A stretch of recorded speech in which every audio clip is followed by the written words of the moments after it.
Tout d'abord, qu'est-ce que l'évaluation des apprentissages? La politique d'évaluation des apprentissages la définit ainsi.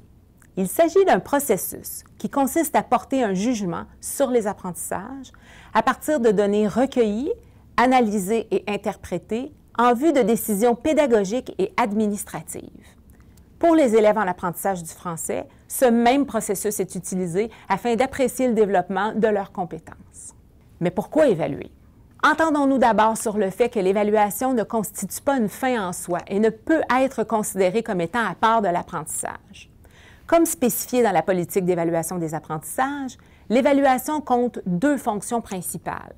La reconnaissance de compétences, qui permet notamment la constitution de la note au bulletin, l'obtention d'un diplôme, et aussi l'aide à l'apprentissage qui favorise un soutien permettant à l'élève de mieux apprendre. Il est donc nécessaire de choisir la fonction d'évaluation appropriée à l'intention poursuivie par l'évaluation et à la nature des décisions à prendre. Dans sa fonction d'aide à l'apprentissage, l'évaluation vise à mieux connaître les forces et les défis à relever par l'élève, afin que l'enseignante ou l'enseignant prenne des décisions pédagogiques éclairées sur les prochains apprentissages à réaliser, tout en ajustant sa planification pédagogique en conséquence. La connaissance des forces est importante puisqu'elles serviront de levier qui vont permettre à l'élève de relever les défis à venir. L'enseignante ou l'enseignant vérifie ensuite jusqu'à quel point l'intervention produit les effets escomptés sur les apprentissages des élèves et l'ajuste si nécessaire.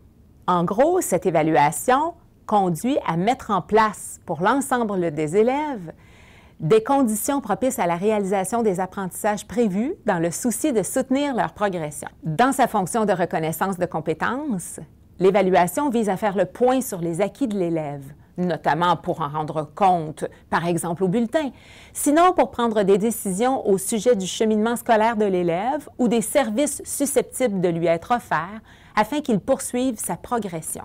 Dans le programme d'intégration linguistique scolaire et sociale, l'évaluation en vue de la reconnaissance des compétences souhaite vérifier si le niveau attendu de développement des compétences est atteint finalement.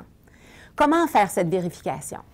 Les paliers d'évaluation du français associés au programme d'intégration linguistique scolaire et sociale sont des outils de référence permettant d'appuyer le jugement au sujet du niveau de compétence atteint par l'élève. Ces paliers permettent une uniformisation des exigences à l'égard de l'ensemble des élèves en apprentissage du français.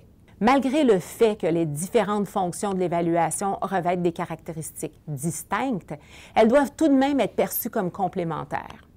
En effet, ces différentes formes d'évaluation peuvent toutes contribuer à leur façon à la réussite des élèves. Par exemple, la fonction visant la reconnaissance des compétences doit nécessairement mener à des décisions et à des actions qui vont permettre de soutenir l'élève dans ses apprentissages. Concrètement, comment s'articule l'évaluation dans sa fonction d'aide à l'apprentissage? Il s'agit pour l'enseignant de recueillir des données valides auprès de ses élèves et les analyser afin de guider le choix des interventions à mettre en place pour assurer leur progression. Choisir les tâches à offrir aux élèves en fonction de leur zone proximale de développement. Offrir de la rétroaction aux élèves, ce qui leur permet de s'ajuster et de mieux se connaître comme apprenants. Solliciter des services complémentaires pour soutenir l'intégration linguistique scolaire et sociale des élèves dont ce serait le besoin, par exemple orthopédagogie ou éducation spécialisée. Qu'en est-il de l'évaluation dans sa fonction de reconnaissance des compétences?